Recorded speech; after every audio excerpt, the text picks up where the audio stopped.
So far, I have busted loads of myths in the Super Mario and Zelda games. But as you can imagine, there are many other games out there that have various secrets and mysteries as well, including Raid Shadow Legends. And the makers of the game challenged me to find a bunch of them. So today we will take a look at 10 myths in Raid Shadow Legends. For example, can you actually translate these Norse runes? Is this crossbow a reference to a long-forgotten movie? And more. So, let's dive right in.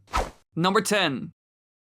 Now, as you can imagine, jumping into this game can be a bit much. I even had this like a year or so ago when I first tried the game due to a sponsorship. I mean, you have like a million factions, loads of champions, and then all the lore surrounding it. Man, it can be much. Although they have released cool bits of content and lore that will help you with all of this. But when I was scrolling through the champions, I came across one that had an interesting design detail that made me curious. This hellish looking being, known as Harvest Jack, has a bunch of heads, and I recognized one of them because it looked like a champion I had been using a lot, Kale. But is this real, or am I just imagining things? Well, upon doing some more research, I found out that it's real. These heads look a lot like these champions, and I'm pretty sure they are actually them. So this is real, and now I'm curious how he ended up with their heads. Maybe Jack killed them in battle? I couldn't find much. So I guess that will remain a mystery. Number 9.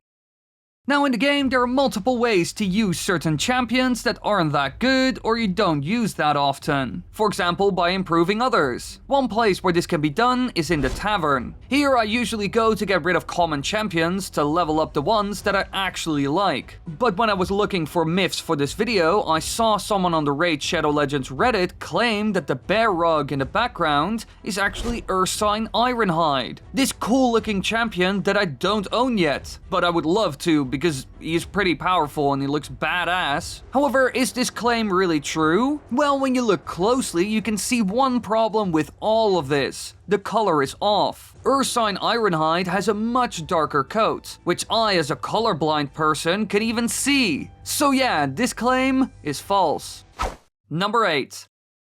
In life, I have many big passions. As you can imagine, Nintendo and video games in general are one of them. But I'm also a big fan of horror movies, and especially the weird, obscure, and old ones. So I know a surprising amount of stuff about movies you probably never heard of. Weird flex, but true. And when I was browsing the champions, I came across one that has a badass weapon, which I seem to recognize. Lady Atessas uses this cool-looking crossbow with more bolts ready to be fired on top of it, somehow. But was this design choice inspired by the relatively unknown horror movie called From Dusk Till Dawn, starring Quentin Tarantino and George Clooney? Well, I think so, because in the movie we see this crossbow, and it is quite similar to the one seen in Raid Shadow Legends, although that one has more of a medieval look, which fits with the champion. However, it is clear to me that someone over at Polarum Games saw the movie and quite liked this crossbow design. And I get why. It looks sweet! Also, when it comes to this movie, it is pretty fun and I certainly recommend it, even if you're not a horror fan.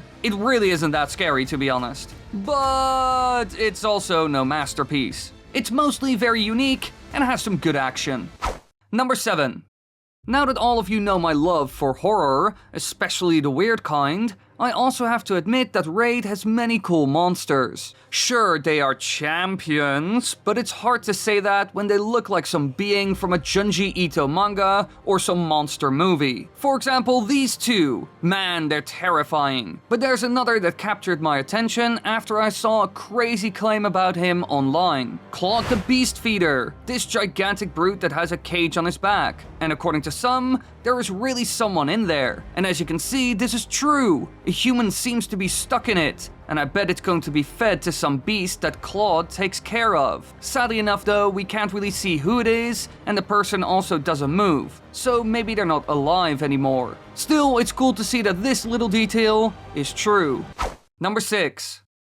When I was making this video, Raid Shadow Legends was celebrating its 5th anniversary, and so many characters were celebrating in the game, with Galac and Sargala being a great example. They were enjoying the classic carnival game High Striker right here on the main menu, and some fans said that you can see Sargala win from Galac each time. So I booted up the game and watched them for a while. Now as you can see, she laughs at his performance and then proceeds to easily beat him, which must have hurt his ego. So this small claim is true, and the cool thing is, it is also lore accurate, because Galac is a rare champion, so he's good but not amazing. Meanwhile Sargala is an epic champion, so it's only logical that she's more powerful than Galac, and I like that little detail.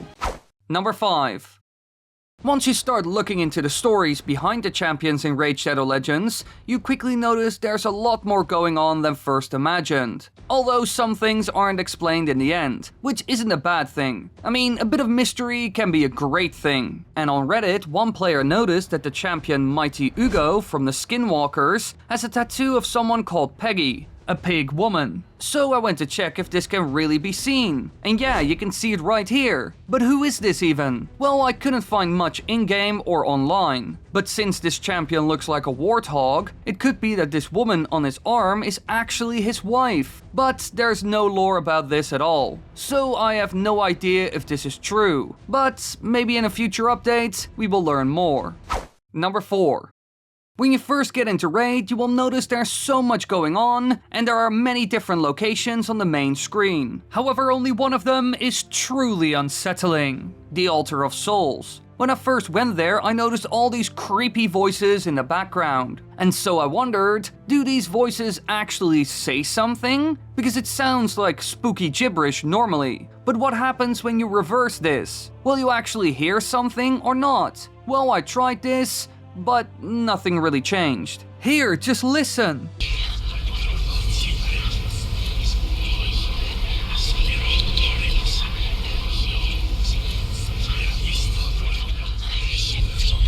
So yeah, sadly enough, Polarium didn't hide a little Easter egg here. It would have been really cool after all. Number 3. After looking into the last 2 myths, I started combing over a bunch of stuff seen in Raid Shadow Legends to see if I could find any cool secrets or Easter eggs. And again, someone from Reddit gave me an idea. When a new trailer came out a couple of months ago with little secrets in it, many fans started dissecting the whole thing. One of them thought that some Nordic-looking runes could be translated, and this would be some sort of clue. Now in the end this wasn't the case, but I thought to myself, many of the champions from the barbaric faction have Nordic runes on them. So can these be translated somehow? Well, I looked into the marks seen on the champion Juton to see if I could translate them, but no matter what I did, nothing would fit. Sure, some of it looked like Nordic runes, but most don't fit, while others some sort of fit. So this clearly doesn't work. These letters just can't be translated. Number 2. Each time I get to summon new champions, I'm always excited to see what I would get. And if you play the game a bit, you get to do this quite often. And usually when I get one, I look at all the others from the same faction to see if it's any good compared to what's out there. But when I looked at Godseeker and Neri, because her profile picture looked interesting to say the least, I could see something on her shield that reminded me of someone else. It looks like she has Cardil, a legendary champion, on her shield, and after comparing the two, I'm pretty sure that this is the case. Which is fitting. She is called Godseeker after all, and the person on her shield seems to be a godly figure that is much more powerful. Number 1. Now to finish this video off, we will look at a champion that is actually brand new. Armand the Magnificent, who is front and center at the time of writing due to Raid's 5th anniversary with the Festival of Creation. An almost month-long party with events, tournaments, summon boosts, free gifts and so much more. So I got to see him a lot while making this video. And so I noticed something. He has tattoos, and I wondered, do these reference anything at all? Well, I started looking around. Now in no time I found out that these 2 characters are actually Arbiter and Death Knight. But why are they there? Well, a lot of his tattoos have meaning and tell a story. And the 2 most prominent are of the Arbiter and and this Death Knight character. And the reason why he immortalized the Death Knight on his flesh alongside the Holy Arbiter is because the balance of light and dark is inherent to all living things. So he isn't just a sexy bard that's fast with a blade. He's a bit of a philosopher as well. And this also 100% confirms that it's these two champions on his chest. Now those were all the myths I had for today, but don't forget to check out Raid Shadow Legends. This month you can participate in a special Spring Hunt minigame. Just go to springhunt.polarium.com, enter your player ID, and start searching for presents. You can win free gaming consoles, Amazon gift cards worth $10,000, and pretty good in-game loot. The event starts on the 15th of April and ends on the 30th of May. And Raid is also launching a 6-week-long celebration of its great community of players. And so the first ever 14-day login program is here, giving away a legendary champion after 7 days, with even more rewards in week 2 simply by completing in-game activities. So just click the link in the description, the pinned comment, or scan this QR code. And once you're in and crushing your enemies, come find me under the name Dr.Wily YT,